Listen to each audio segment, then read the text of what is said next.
Ketegangan antara Amerika Serikat dan Taliban kembali mencuat usai Presiden AS Donald Trump menuntut pengembalian pangkalan udara Bagram, di mana pangkalan itu merupakan fasilitas militer terbesar AS di Afghanistan. Taliban jelas menolak permintaan itu. Mereka menegaskan kemerdekaan dan integritas wilayah Afghanistan lebih penting daripada tekanan luar. Konflik ini pun memicu pertanyaan menarik jika kekuatan militer kedua pihak dibandingkan, sejauh mana perbedaan mereka sebenarnya. Simak ulasannya dalam video berikut.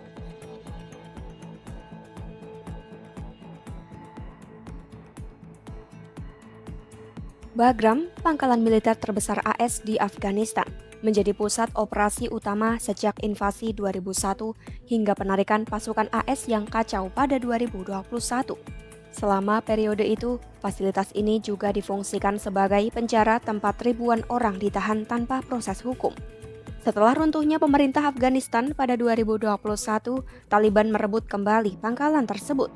Afghanistan sepenuhnya berada di bawah kendali Taliban sejak penarikan pasukan AS. Namun pada Kamis 18 September 2025, Trump menyatakan minat untuk menguasai lagi Bagram dengan alasan kedekatan strategisnya dengan lokasi uji coba nuklir Cina. Taliban menolak keras dan menegaskan tidak akan menyerahkan secengkal pun tanah Afghanistan kepada militer asing. Melansir BBC News, Afghanistan adalah negara yang terkurung daratan dengan luas sekitar 652.000 km persegi dan penduduk lebih dari 38 juta jiwa. Ibu kotanya adalah Kabul dengan bahasa resmi Pashto dan Dari. Letak geografisnya yang berada di persimpangan Asia Tengah dan Asia Selatan membuat Afghanistan sering menjadi rebutan kekuatan asing. Sejarah modern negara ini banyak diwarnai perang dan konflik, sehingga perekonomian serta infrastruktur hancur dan jutaan penduduknya menjadi pengungsi. Afghanistan berdiri sebagai negara modern pada abad ke-18 di bawah Ahmad Shah Durrani. Pada abad ke-19, dinasti Barakzai memimpin dan negara ini beberapa kali berperang dengan Inggris, menjadikannya negara penyangga antara Inggris dan Rusia. Di abad ke-20, Raja Amanullah Khan mencoba reformasi tapi gagal, digantikan Zahir Shah yang memerintah hampir 40 tahun dengan stabilitas relatif hingga digulingkan oleh Muhammad Daud Khan pada 1973 yang kemudian menjadi presiden pertama Afghanistan. Lalu pada 1978, kelompok komunis merebut kekuasaan, memicu invasi Uni Soviet pada 1979 dan perang panjang melawan Mujahidin. Setelah Soviet mundur pada 1989, perang saudara berlanjut. Melansir laporan dari situs perpustakaan Kongres AS yang terbit pada Maret 2025, Taliban berhasil menguasai Kabul dan mendirikan Emirat Islam Afghanistan di bawah Mullah Muhammad Omar pada 1996. Pemerintahan ini berlangsung hingga 2001 ketika pasukan Amerika dan sekutunya menggulingkan Taliban setelah serangan 11 September.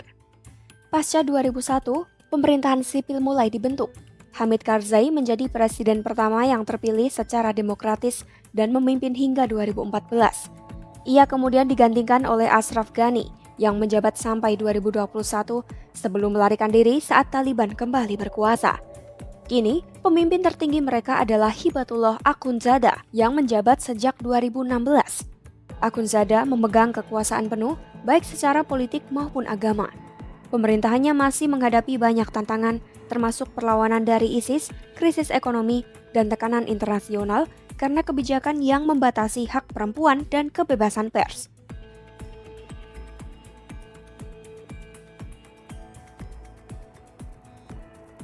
Melansir Al Jazeera, 4 Agustus 2021, para analis menilai awal-awal kemenangan Taliban belum sepenuhnya terjamin karena pasukan keamanan nasional Afghanistan masih memiliki keunggulan di sejumlah kota besar. Pasukan keamanan Afghanistan yang mencakup tentara, pasukan khusus, polisi, intelijen, dan angkatan udara memiliki kekuatan resmi lebih dari 307.000 personel pada April 2021. Dari jumlah ini, sekitar 180.000 diperkirakan siap tempur setiap harinya. Sebaliknya, jumlah pasti pasukan Taliban sulit diketahui. Pemantau PBB memperkirakan kekuatan mereka berada di kisaran 55.000 hingga 85.000 pejuang. Militer Afghanistan sendiri sangat bergantung pada bantuan luar negeri.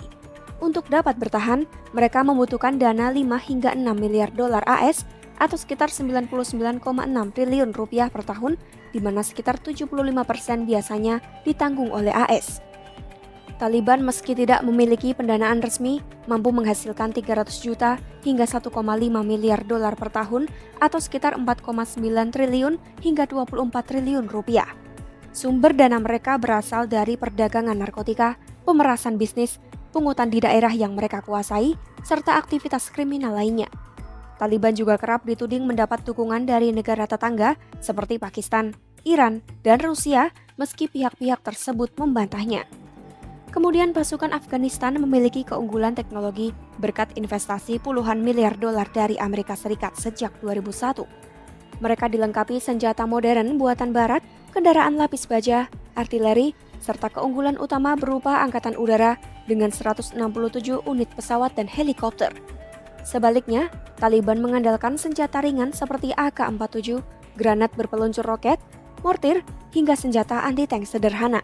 Taktik mereka juga banyak bertumpu pada serangan bunuh diri dan penggunaan alat peledak rakitan.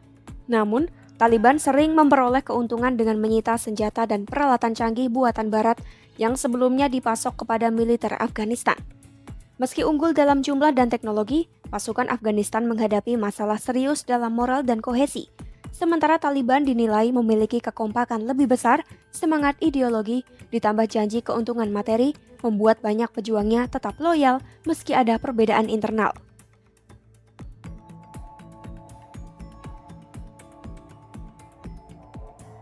Amerika menempati posisi pertama dalam Indeks Kekuatan Militer Global Firepower 2025 dengan skor Power Index 0,0744. Skor ini menunjukkan AS masih menjadi negara dengan kekuatan militer terkuat di dunia. AS memiliki sekitar 1.328.000 personel aktif dan 799.500 personel cadangan. Kekuatan ini diperkuat sistem pelatihan modern, profesionalisme tinggi, serta dukungan logistik dan teknologi yang luas. Anggaran militer mereka mencapai 22,3 triliun dolar atau sekitar 345.000 triliun rupiah. Jumlah ini jauh lebih besar dibandingkan negara manapun di dunia. Besarnya anggaran memungkinkan AS terus mengembangkan senjata baru, memodernisasi peralatan, dan mempertahankan kehadiran militer di berbagai belahan dunia. AS memiliki keunggulan di bidang udara dengan armada tempur terlengkap. Terdapat 1.790 pesawat tempur, 889 pesawat serang khusus, 647 pesawat misi khusus, dan 1.002 helikopter serang. Kekuatan ini diperkuat pesawat generasi terbaru seperti F-35 dan F-22, serta teknologi pengintaian dan siluman yang canggih. Untuk kekuatan di darat, AS memiliki 4.640 tank, 391.963 kendaraan lapis baja, 671 artileri bergerak sendiri, 1.212 artileri tarik, dan 641 proyektor roket.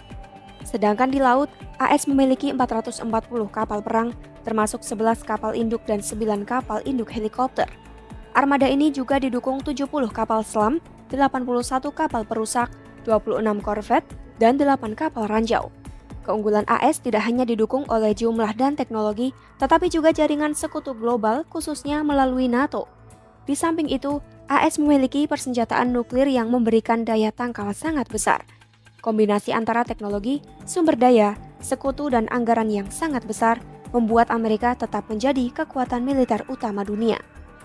Apabila dilihat dari kekuatan militer, perbedaan antara Amerika dan Taliban sangat jauh.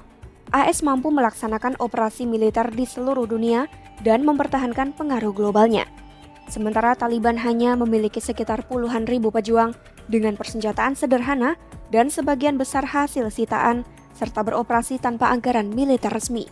Perbedaan ini menunjukkan secara konvensional Taliban tidak akan mampu menandingi militer Amerika. Simak terus informasi global terkini hanya di YouTube Kompas.com.